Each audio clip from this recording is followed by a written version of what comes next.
네, 안녕하십니까. 오토다이리 오종원입니다. 벚꽃이 만개했습니다. 1년에 딱 한 번 이런 풍경 잡을 수 있는데요, 올해는 볼보 C40 리차지가 만개한 벚꽃과 만났습니다. 전기자동차죠. 앞부분 보면 그릴이 막혀 있습니다. 그리고 그릴 한가운데 볼보의 아이언 마크 들어와 있죠. 파란 번호판, 전기차라는 움직일 수 없는 증거일 테고요. 토르의 망치 응용한 헤드램프, 이런저런 볼보의 아이코닉한 디자인 포인트들을 갖추고 있고요. 루프는 뒤로 갈수록 낮아지는 쿠페라인 적용하고 있어서 좀 더 섹시하고 아름다운 디자인 확보하고 있지 않나 싶습니다.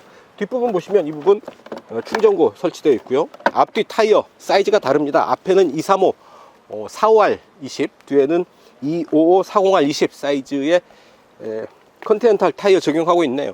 앞뒤 차축에 각각 모터 하나씩, 그래서 두 개 트윈 모터를 적용한 방식이고요. 사륜구동 시스템 적용하고 있습니다. 그래서 최대 출력 300kW, 그러니까 408마력의 힘을 내는데 78kWh의 배터리를 앞뒤 차축 사이에 바닥에 깔아 놓고 있습니다. 그 무게가 약 500kg 정도 되는데요, 그 500kg의 무게가 딱 무게중심을 잡아줘서 거기에 올힐 드라이브 사륜구동 시스템이 작용을 해서 좀 더 높은 주행 안정감 기대할 수 있지 않을까 싶습니다. 판매 가격도 상당히 매력적인데요, 6,391만원에 책정이 되어 있습니다. 물론 국내에서 전기차 구매 보조금 약 50% 정도 지원받을 수 있어서 100% 지원을 받지는 못합니다만, 미국에서 팔리는 C40 리차저와 비교해 본다면 약 900만원, 890만원 정도 더 싸게 가격이 책정되어 있습니다. 그래서 한국에서 더 그 값어치가 빛나 보이지 않나 싶은데요, 과연 어떤 느낌을 받게 될지 직접 시승을 통해서 그 느낌 여러분들과 공유를 해볼까 합니다. 좋아요, 구독하기 누르시고요. 오늘도 저와 함께 하시죠. 출발합니다. 자, 이 부분 열면 엔진룸으로 알려져 있는 공간이죠. 약 30리터 정도의 수납 공간 준비되어 있습니다. 앞부분에 들어와 있는 트렁크다 라고 해서 프렁크라고 불리는 부분입니다. 자, 키를 가지고 범퍼 밑을 키킹을 하면 이렇게 열리죠. 트렁크는 기본 489리터에서 2열 시트를 다 접으면 1205리터까지 확장할 수가 있습니다. 또한 트렁크는 이렇게 접으면 이 아래 공간도 활용을 할 수가 있습니다. 트렁크 공간을 좀 더 합리적으로 구성을 하고 있다라는 얘기입니다. 네, 운전석입니다. 블랙톤으로 단정하게 무게감 있게 정리되어 있는 인테리어네요. 자, 가운데 들어와 있는 인포메이션 모니터, 전기차 전용 T맵 인포테인먼트 시스템 들어와 있는데요, LTE는 5년 지원이 되고 OTA, 그러니까 무선 업데이트는 15년 동안 무상 지원이 됩니다. 여기에 FLO 플로가 있죠. 음악 플랫폼이죠. 이번 1년 동안 지원이 되고요. 고전압 배터리는 8만 16만 킬로까지 보증이 되니까요, 유지하시는 동안, 이 차를 보유하시는 동안 크게 큰 부담은 없지 않겠나 하는 생각 해봅니다. 모두 13개의 스피커가 적용되어 있는 최고 출력 600W 짜리 하만카돈 오디오 시스템 만나볼 수가 있겠습니다. 소리 한번 들어볼까요? It's all for you. Keep your ears to the ground. It's the best show in town.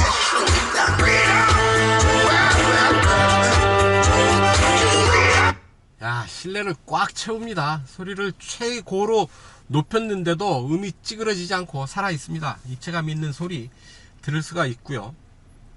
모두 13개 스피커가 입체감 있는 소리로 실내를 꽉 채우고 있지 않나 싶습니다. T맵 인포테인먼트 시스템은 볼보 코리아와 SKT가 300억 원을 투자해서 공동으로 협업으로 만들어낸 시스템입니다. 아리야, 오늘 날씨? 오늘 문산읍 하늘은 흐리고 비가 계속 오겠습니다. 아리야, 최고 기온 삼성전자 주식. 현재 삼성전자 주가는 0.74% 하락한 67,400원입니다. 어디까지 내려가나 한번 보자. 한창 내려가. 엄청 내려갑니다. 이제 지하를 뚫고 내려갈 기세인데요. 아리야, 농담 한마디. 고등학생이 싫어하는 나무는 뭘까요? 정답은 야자나무래요. 아리야, 실내 온도 19도. 자동차 에어컨 온도를 19도로 설정할게요. 아리야, 교대역으로 길 안내. 몇 번째 장소로 갈까요? 첫 번째. 교대역 2호선까지 티맵 추천 경로로 안내를 시작합니다. 서울 문산 고속도로 올림픽대로를 거쳐가는 경로입니다. 자, 여기에 대해서 볼보 카스 앱이 있습니다. 볼보 스마트폰에 연동해서 사용할 수 있는 앱인데요.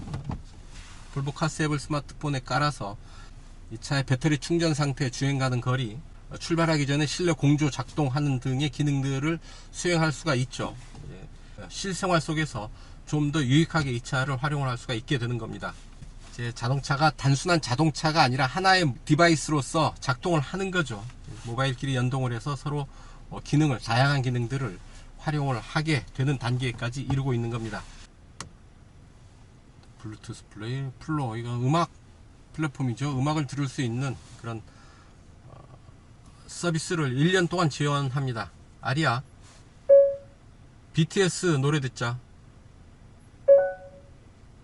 콜드플레이 방탄소년단의 마이 유니버스 들려드릴게요.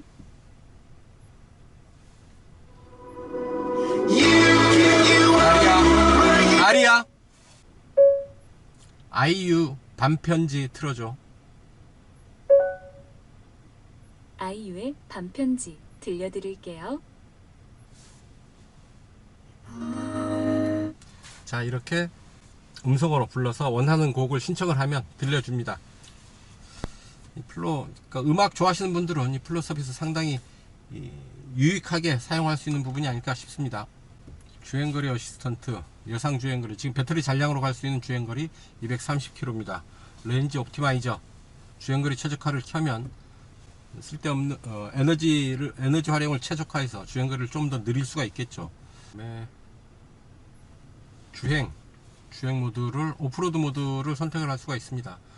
별도의 주행 모드를 따로 선택을 할 수는 없는데요. 화면 안으로 들어와서 주행 모드를 오프로드로 선택을 할 수는 있습니다. 나머지 스포츠, 에코, 노말 이런 부분들은 따로 선택하게 되어 있지 않죠. 파일럿 어시스트도 선택할지 말지, 작동을 할지 말지 선택을 할 수가 있고요. 차선 유지 보조, 주행 준비 알림 등의 안전 어시스트도 선택 가능합니다. 원 페달 드라이브 선택을 할 수가 있죠. 페달 하나로, 브레이크 페달을 사용할 필요 없이 가속 페달 하나로 주행하는 방법입니다. 충전 한도를 70%로, 80%로, 90%로 혹은 100%로 설정을 해 놓을 수가 있습니다. 대개 자동차 메이커에서는 80%까지, 배터리의 80%까지 충전하는 것을 권하고 있죠. 과충전될 경우에 나타날 수 있는 이런저런 부작용들을 막기 위해서 그렇습니다. 타이머 설정, 충전 예약을 할 수가 있네요. 충전 예약, 시간을 정해서 예약 충전을 할 수가 있습니다. 12V 전원구, 그리고 C타입 USB 포트 2개 지금 들어와 있습니다. 스마트폰 무선 충전 장치 제일 센터페이지의 제일 하단에 들어와 있고요. 변속기, 그러니까 전기자동차니까 감속기겠죠. 감속기 레버 들어와 있는데 여러가지 주행 모드를 설정할 수 있는 버튼들 다 생략되어 있죠.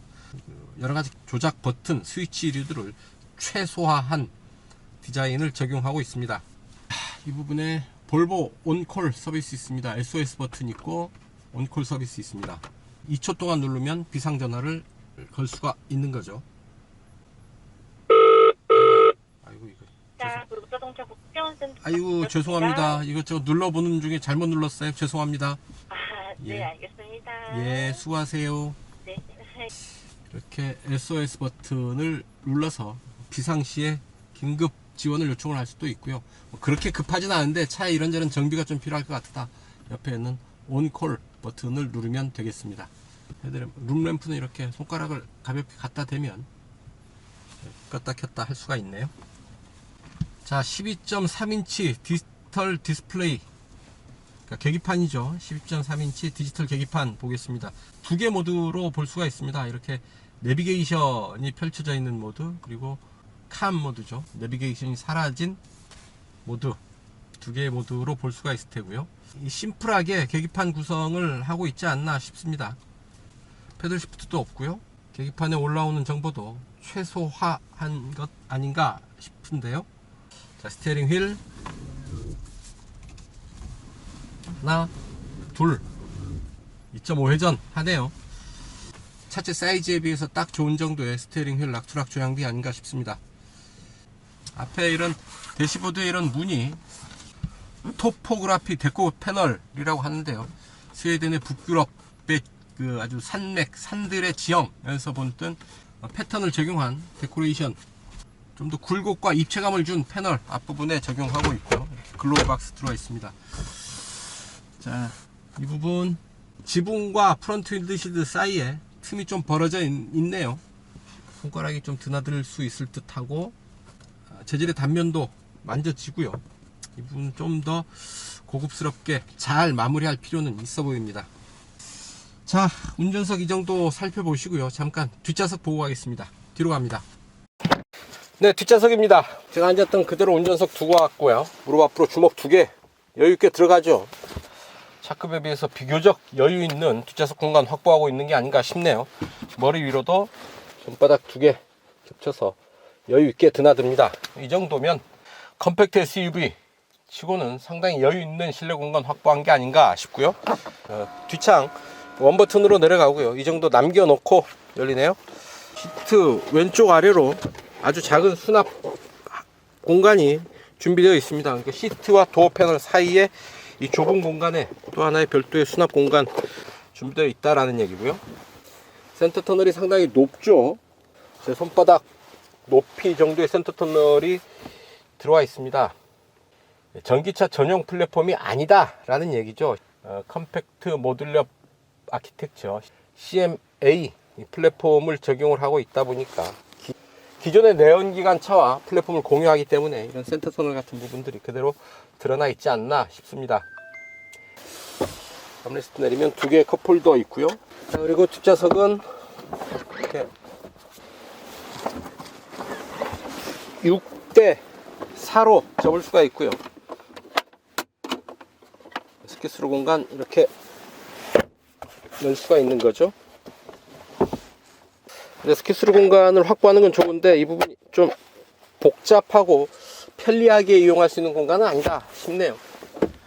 헤드레스트는 이렇게 세울 수가 있고, 운전석에서도 헤드레스트는 버튼을 눌러서 접을 수가 있겠습니다. 손가락 가까이 대면 온, 오프 되는 실내등 만나볼 수가 있겠습니다. 자, 센터 콘솔 뒤로 뒷좌석을 향한 공조 스위치, 그 아래 C타입 USB 포트 2개가 준비되어 있고요. 각각 3단계로 좌우 시트 분리해서 열선 시트를 이용을 할 수도 있겠습니다. 네, 뒷좌석 이 정도 살펴보시고요. 이제 달려보셔야죠. 좋아요, 구독하기 누르시고 저와 함께 가시죠. 자이로로 갑니다. 쭉 가속, 자이로 본선에 합류했습니다. 모터가 고회전에 강하기 때문에 순간적으로 가속을 해서 속도를 끌어올리기가 아주 쉽죠. 내연기관에서는 느끼기 힘든 수준의 아주 강한 힘을 순간적으로 맛볼 수가 있겠습니다. 약간 높아진 시트 포지션을 통해서 좀 더 멀리까지 내다볼 수 있는 시야 확보할 수가 있고요. 다만 시트 포지션이 높아졌다는 것, 차체 거동이 불안할 수 있다라는 얘기인데, 하지만 이 차 전기차이기 때문에 배터리를 바닥에 깔아 놨습니다. 약 500kg 정도 되는 무게를 바닥에 깔아 놓았기 때문에 자체 무게중심 딱 잡혀 있는 저중심의 느낌 받을 수가 있고요. 컴팩트 모듈러 아키텍처 CMA 플랫폼을 사용하는 차입니다. 컴팩트한 사이즈지만 실내에서 느끼게 되는 공간감 그렇게 컴팩트하지 않고요. 어느 정도 덩치가 있다라는 느낌 받게 되고요. 최대한 미니멀한 인테리어를 추구를 해서 시동 버튼 자리도 그냥 막아버렸습니다. 시동 버튼도 없습니다. 운전자가 앉아서 브레이크 밟고 변속기를 뒤에 놓던가 아래 놓으면 차가 움직이는 거죠. 주행 모드도 따로 선택할 수 있지 않게 되어 있고요. 그래서 깊게 밟으면 스포츠, 살짝 가속 페달에서 밟는 듯 마는 듯 살살 밟게 되면 에코모드로 이해를 하면 되지 않을까 싶습니다. 자, 앞뒤 차축에 각각 모터를 장착한 듀얼 모터로 사륜구동 시스템, 그러니까 올휠 드라이브를 구현을 하고 있고요. 300kW, 그러니까 408마력의 최고 출력을 냅니다. 최고 출력 408마력.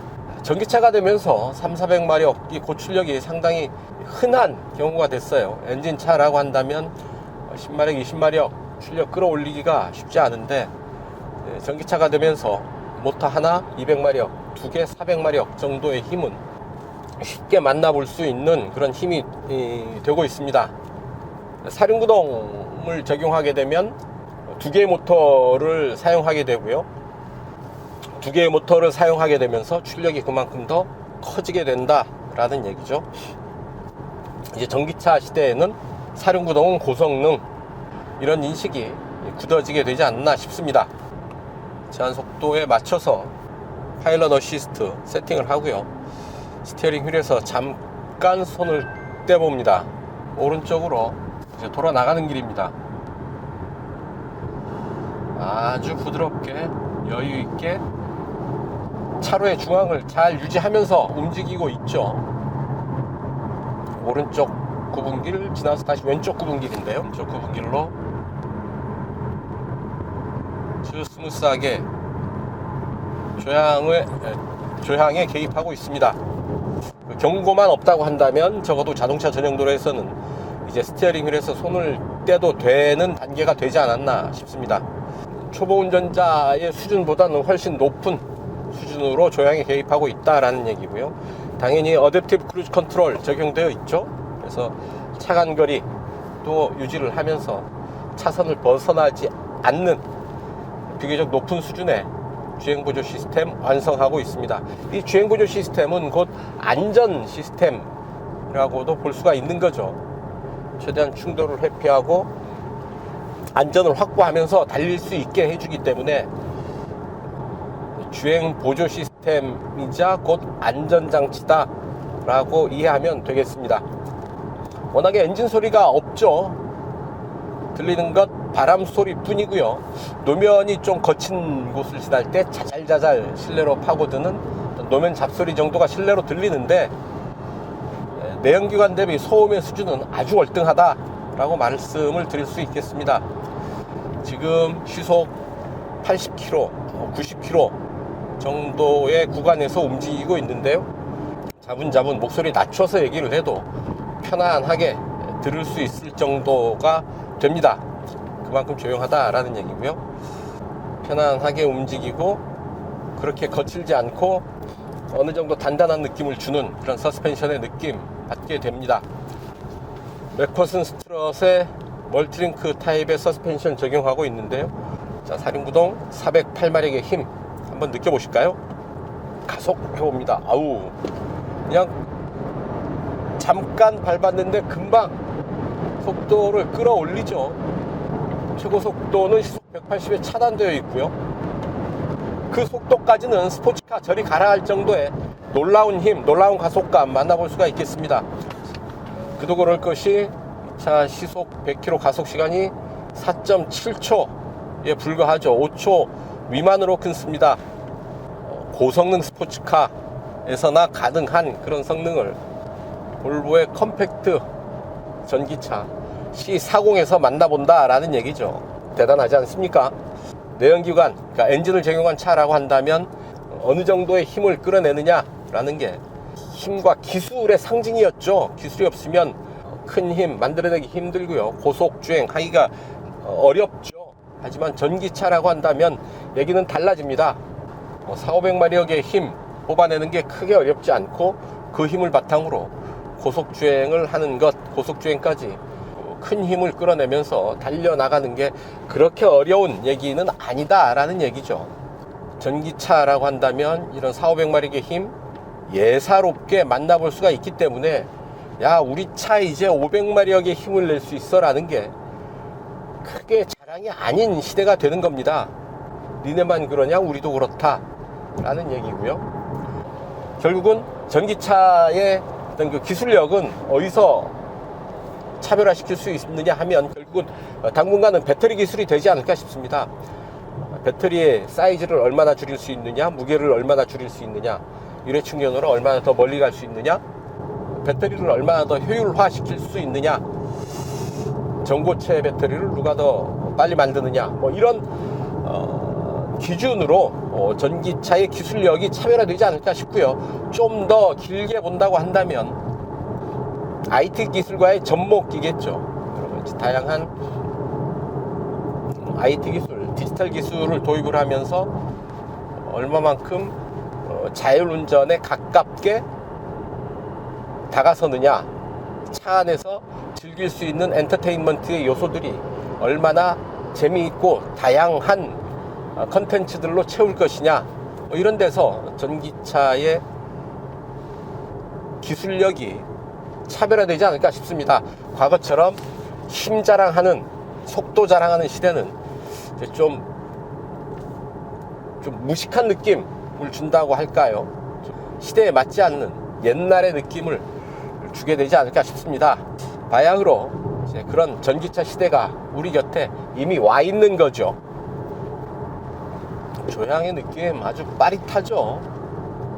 슬쩍 흔들어 보는데 아주 운전자의 의도를 아주 정확하게 반영을 하는 조향감입니다. 자, 이 뒷부분 보면 리어 스포일러가 재미있게 배치되어 있어요. 지붕 끝선으로 스포일러가 있고, 또한 트렁크레드 끝에 스포일러를 넣어 놓고 있습니다. 그래서 두 개의 스포일러를 사용을 하고 있다라고 보면 될 텐데요. 빠른 속도로 달릴 때, 고속 주행을 할 때 다운포스를 누릴 수가 있죠. 차체 지붕을 넘어간 공기가 스포일러와 만나면서 차체를 밑으로 눌러주는 효과를 기대할 수가 있습니다. 그만큼 좋은 구동력을 확보할 수가 있게 되는 거죠. 자, 올릴 드라이브의 배터리, 약 500km 정도의 배터리를 바닥에 깔고 있어서 차체 흔들림을 잘 잡아주고 있습니다. 고속 주행에서도 크게 무리가 없고요. 빨리 달려서 불안하다라는 느낌이 크지 않습니다. 안정된 느낌, 시종일관 전해주고 있고요. 고속 주행으로 달리는 중에도 차체 안정감 크게 흔들리지 않습니다. 노면의 굴곡을 따라서 살짝 흔들리는 그런 느낌은 있지만, 그러니까 시트 포지션이 높은 SUV 치고는 상당히 안정된 느낌 전해주고 있습니다. 자, 시속 100에서 제동 한번 해봅니다. 하나, 둘, 셋.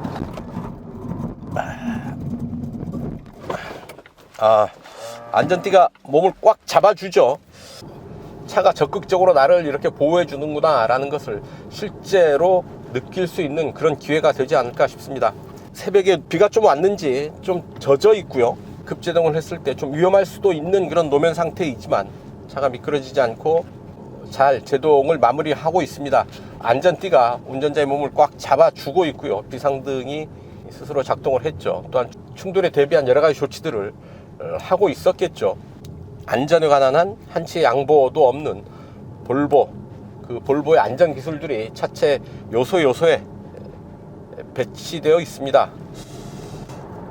자율의 끝, 좀 빠른 속도로 코너링을 해보겠습니다. 자, 속도를 쭉 끌어올리고요. 쭉. 자, 제동, 턴.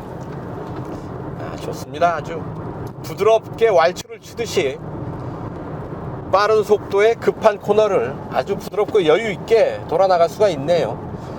빠른 속도로 코너에 들어서면 어쩔 수 없이 운전자가 느끼게 되는 불안함이 있는데, 불안하다기보다는 재미를 느낄 수 있을 정도의 어떤 그 반응 만날 수 있었습니다. 차의 거동이 안정되지 못하면 재미가 아니라 불안함을 느끼게 되죠. 속도를 자연스럽게 본능적으로 줄이게 되는데, 차체가 안정되는 데서 오는 재미있는 코너링의 반응 만나게 되면서 굳이 속도를 줄이지 않고서도 타이트한 빠른 코너링을 마무리할 수 있었습니다. 차체 바닥에 깔려있는 배터리가 딱 무게중심을 잡아주는 효과가 아주 크겠죠. 이 외에도 20인치 타이어, 서스펜션 등이 높은 수준에서 조화를 이루고 있어서 아주 완성도 높은 코너링의 성능 보여주지 않았나 싶습니다.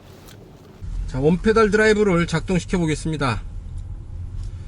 주행, 여기 원페달 드라이브 작동을 시키는데요, 확실히 차의 느낌이 달라집니다. 쭉 가속을 하면 평소처럼 가속이 되는데, 가속 페달에서 발을 떼면 제동이 즉시 일어나죠. 그리고 이렇게 완전 정지까지 일어나게 됩니다. 원페달 드라이브를 이용을 하게 되면 교통체증이 심한 가다서다를 반복하는 구간, 도심 구간에서 좀 더 유익하게 편하게 차를 다룰 수 있지 않을까 싶고요. 다만 이런 고속도로나 자동차 전용 도로에서는 속도를 좀 내는 구간이죠. 속도를 좀 내서 달리는 구간에서는 원페달 드라이브를 해제해서 달리는 것이 좀 더 자연스러운 주행의 질감을 만나게 되는 길이 아닐까 싶습니다. 전체적으로 전기차로서 손색 없는 그런 모습, 아주 완성도 높은 모습 보여주고 있다 싶고요. LG 에너지 솔루션의 78kWh짜리 배터리를 적용을 하고 있죠. 1회 충전으로 주행 가능한 거리는 356km로 인증을 받았습니다. 일상생활 속에서 전혀 부족함 없이 움직일 수 있는 그런 정도의 성능 확보하고 있지 않았나 싶고요. 트윈 모터, 앞뒤 차축의 모터를 사용을 해서 408마력의 고성능까지 확보한 꼬마 장사라고도 볼 수 있는 그런 전기차, 작지만 힘 있는, 힘센 고성능의 면모까지 갖춘 컴팩트 SUV 전기차로서의 면모를 완성하고 있지 않나 싶습니다. 자, 판매 가격 6,391만원, 전기차 보조금 100% 받기는 힘든 가격이지만 50%의 전기차 보조금을 받을 수가 있을 테고요. 무엇보다도 매력 있는 것, 미국 시장에서보다 약 900만원 더 저렴한 가격입니다. 한국에서 더 저렴한 가격에 만날 수 있는 C40 리차저다 라는 얘기, 이 차를 더 매력 있게 보이게 하는 그런 매력 포인트가 되지 않을까 싶습니다.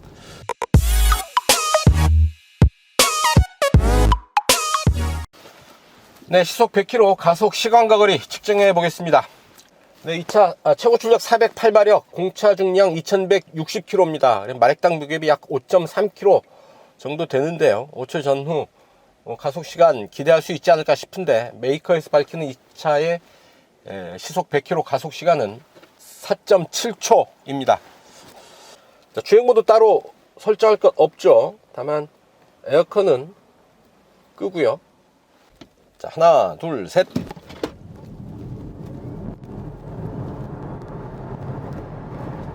침묵의 질주 대단합니다. 네, 이렇게 시속 100km 가속 시간과 거리 측정해 봤습니다. 내연기관 차와는 확연히 다른 가속 반응 보이죠. 아주 강한 힘, 가속 초반에서부터 끌어내주고 있습니다. 출발하자마자 시트가 몸을 확 밀고 가는 고성능 스포츠카에서나 느낄 만한 그런 가속감 만나게 되고요. 하지만 조용하죠. 엔진이 빠진 자리, 엔진 소리가 사라지면서 빠른 속도로 달리는데 실내는 조용한 아주 묘한 이질감도 함께 느낄 수 있었습니다. 자, GPS 계측기가 측정한 이 차의 시속 100km 가속 시간과 거리 과연 어느 정도나 나왔을지요. 데이터 열어서 함께 보시겠습니다.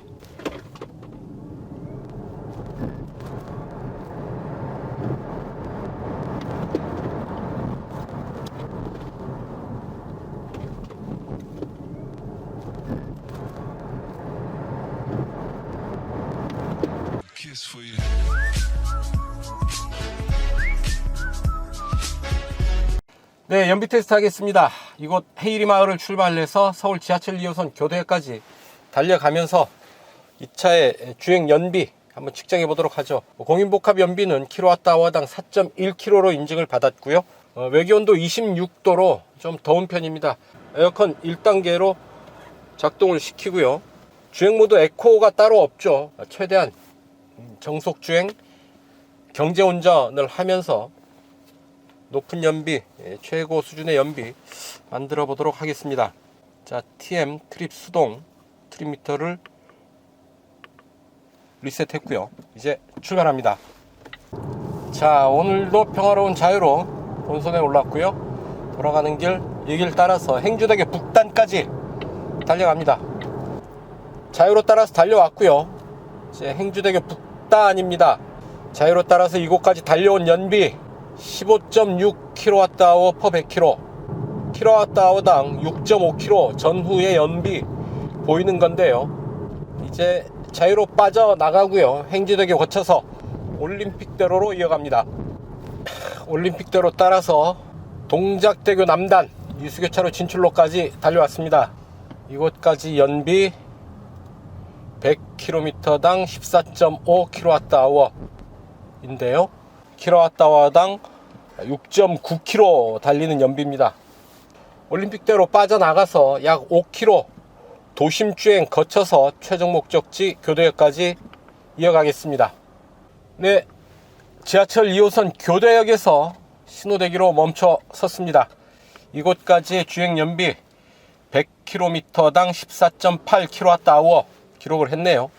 아리아 100 나누기 14.8 100 나누기 14.8은 6.7567입니다.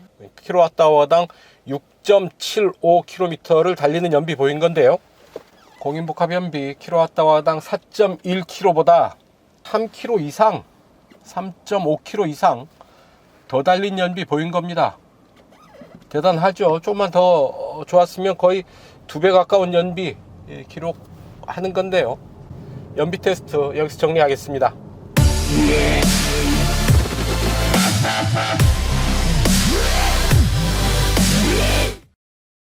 네, 단도직입니다. 볼보 C40 리차지 타면서 느꼈던 사소한 불편함 몇 가지 말씀을 드릴 텐데요. 이 부분입니다.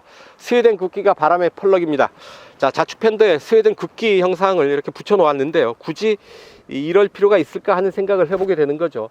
북유럽 스웨덴의 감성을 드러내 보이고 싶은 의도는 충분히 이해하지만 이렇게 달리는 차체에 이런 형태로 국기를 붙여 놓음으로 해서 공기의 저항을 받게 되고 소음 발생의 원인이 되는 거죠.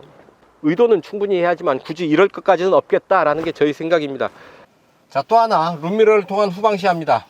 쿠페 스타일을 적용하다 보니까 루프라인이 들어갈수록 처지죠. 들어갈수록 낮아지는 루프라인과 실내의 뒷좌석의 헤드레스트가 룸미러의 위아래를 상당 부분 차지하고 있습니다. 그래서 룸미러를 통해서 실제로 보이는 후방 시야가 그렇게 넓지가 않습니다. 뒷좌석 헤드레스트는 운전석에서 버튼을 통해서 접을 수는 있는데요. 헤드레스트를 접었다고 해도 여전히 아랫부분의 상당 부분을 자체 헤드레스트 상단이 가로막고 있어서요. 후방 시야가 시원하게 보인다라는 느낌은 여전히 들리지가 않습니다. 쿠페 스타일을 적용하는 차에서 만나게 되는 흔한 문제점 중에 하나죠. 유저 인터페이스 측면에서 몇 가지를 또 생각해 볼 필요가 있는데요. 내비게이션이나 원페달 드라이브 정도는 바로 원샷 원킬로 조절을 할 수 있도록 해주는 게 좋지 않을까 싶은데요. 지금 상황에서는 방법이 없습니다. 메인 화면에 가서 T맵을 눌러서 내비게이션을 활성화시키거나 설정 버튼을 눌러서 원페달 드라이브를 찾아가서 작동을 시켜야 되거든요. 2번, 3번의 과정을 거쳐야지 원하는 기능을 활성화시킬 수가 있습니다. 조작 버튼들을 단순화하는 것까지는 좋지만 그래서 운전자가 불편하다고 한다면 단순화하는 의미가 퇴색되는 게 아닌가 싶습니다. 최대한 단순화하되 운전자가 불편함이 없도록 단순화하는 게 중요하겠죠. 지금 상황이라고 한다면 내비게이션을 바로 찾는다거나 원페달 드라이브를 바로 조작하는데 운전자로서는 약간의 불편함을 느낄 수밖에 없어 보입니다. 네, 지금까지 볼보 C40 리차지 시승을 했습니다. 고성능 전기 컴팩트 SUV로 이 차를 얘기할 수 있을 듯한데요. 여러 가지 요소가 섞이면서 잘 어우러지는 면모도 있고 때로는 조금 서로 상충되는 면모도 드러나고 있습니다. 대표적인 게 고성능 전기자동차가 아닌가 싶은데요. 우리가 친환경 자동차로 전기자동차를 받아들이고 있지만 정작 그 전기자동차들이 고성능의 면모를 잘 드러내고 있다라는 얘기입니다. 그래서 어쩌면 전기자동차의 시대가 좀 더 풍요로워지지 않을까, 그럴 수 있지 않을까 하는 기대도 갖게 되는데요. 그런 모습을 C40 리차지를 통해서 잘 느낄 수 있지 않았나 싶습니다. 판매 가격이 가장 매력 있지 않나 싶습니다. 6,390만 원에 책정되어 있는데요. 미국 시장에서 팔리는 C40 리차지보다 약 900만 원 가까이 더 싼 가격이죠. 그렇다고 한다면 국내에서 이 차의 경쟁력은 더 높아지지 않을까 하는 생각도 해보게 됩니다. 많은 생각을 해보게 되는 C40 리차지와의 만남이었는데요. 오늘 시승은 이쯤에서 접을까 합니다. 여러분들 좋아요, 구독하기 눌러주시고요. 저는 다음 차로 여러분들 다시 찾아뵙겠습니다. 시청해주셔서 감사합니다. 지금까지 저는 오토다이어리 오종훈이었습니다.